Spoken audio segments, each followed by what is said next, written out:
Hey hello everyone, welcome back to my another mini vlog. আশা করছি তোমরা সবাই ভালো আছো আর আমিও খুব ভালো আছি। আজকে ভিডিওটা কি হতে চলেছে আশা করছি থাম্বনেল আর ক্যাপশন দেখে এতক্ষণে তোমরা সবাই বুঝে গেছো। তো আর কি, চলো দেরি না করে ভিডিওটা শুরু করা যাক। সেই দিন ছিল আমারই এক বান্ধবীর বিয়ে। আচ্ছা, তোমাদের কি মনে আছে কিছুদিন আগে আমি একটা আইবুড়ো ভাতে পোস্ট করেছিলাম? আরে হ্যাঁ হ্যাঁ, যার ভিডিও পোস্ট করেছিলাম তারই আজকে বিয়ে ছিল। আর সেখানে যাওয়ার জন্য এত কিছু। আর জানো তো, কোনো কিছু কাজ যতই আমি নিজে পারি না কেন, মাকে দিয়ে তবুও করানোটা আমার একটা অভ্যেস হয়ে গেছে। সে যাই বলো, আমার মনে হয় এরকম একটু আধটু অভ্যেস থাকা খুবই ভালো। এদিকে মা আমার জামা ফিটিংস করছে আর এদিকে দেখো আমি এই পুচকিটাকে নিয়ে একটু খেলাধুলা করছি। চিনতে পারছো এটা কে? এখন ওকে নিয়ে ভিডিও পোস্ট না করলেও আগের ভিডিওতে কিন্তু ওকে অনেক বেশি দেখা যেত। সে যাই হোক, তোমাদের সাথে কথা বলতে বলতে দেখো এখানে আমি আমার ড্রেসটা পরে নিয়েছি। সরি, আমার ড্রেস বলা ভুল হবে, আমি তো অর্ধেক জিনিসই আমার দিদির। জানি না কেন নিজের আলমারি ভর্তি ড্রেস থাকা সত্ত্বেও সবসময় দিদির গুলোর দিকেই মন চলে যায়। তোমাদেরও কি এরকম হয়? তোমাদের হয় নাকি জানি না বাপু, তবে আমার তো সবসময়। তাই অন্য দিনের মতো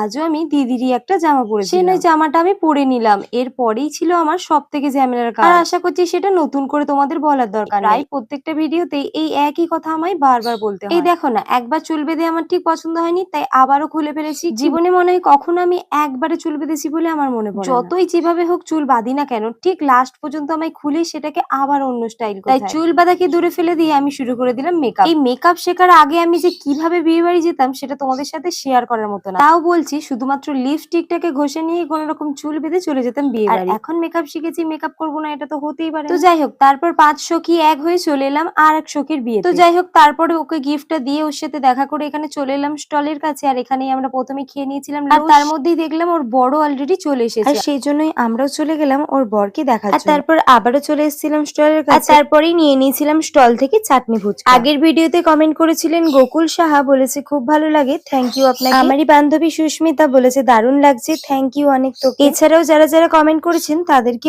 অনেক অনেক ধন্যবাদ। আর তোমরাও যদি চাও নেক্সট ভিডিওতে আমি তোমাদের নাম নিই, তাহলে অবশ্যই ভিডিওতে একটা লাইক আর একটা কমেন্ট করেছি। ফুচকা খাওয়া শেষ করে আমরা বান্ধবীর কাছে চলে গেছিলাম। আর দেখো এখানে গিয়ে একটা কিউট পাড়া পুচকির সাথে দেখা হয়েছে। আর ও এতটাই শান্ত ছিল, তোমাদের কি বলবো সেটা তোমরা আশা করি দেখেই বুঝতে পারছো। আর এখানে দেখো ফাইনালি ও কিন্তু রেডি হয়ে গেছিল। আর সত্যি বলতে সেদিন ওকে খুবই সুন্দর লাগছিল। আর তারপরে আমরা এক এক করে চলে গেছিলাম ওর সাথে ছবি তোলার জন্য। তোমাদের তো একটা কথা এখনো বলাই হয়নি, তোমরা কি জানো এটাই ছিল আমাদের গ্রুপের ফার্স্ট, মানে আমাদের গ্রুপের মধ্যে ওই কিন্তু প্রথম বিয়ে করে নিল। আর সেটা নিয়েই আমরা একটুখানি মজা করছিলাম। এদিকে আমরা ফটো তোলা শেষ করে চলে গেছিলাম খেতে বসার জন্য। আর এখানে গিয়ে আমরা দেখো কি কি খেয়েছি সবকিছুই তোমাদের সাথে শেয়ার করব। আচ্ছা, আমার দেওয়া কোন ভিডিওগুলো সব থেকে তোমাদের ভালো লাগে? মেকআপের ভিডিও নাকি মিনি ব্লগ? তোমরা যেটা বলবে চেষ্টা করব সেটাই সব থেকে বেশি পোস্ট করার। তো কি ভিডিও দেখতে চাও সেটা কমেন্টে জানিয়ে দিও। আর আজকের ভিডিওটা কেমন লেগেছে অবশ্যই জানাতে ভুলো না। যদি ভালো লেগে থাকে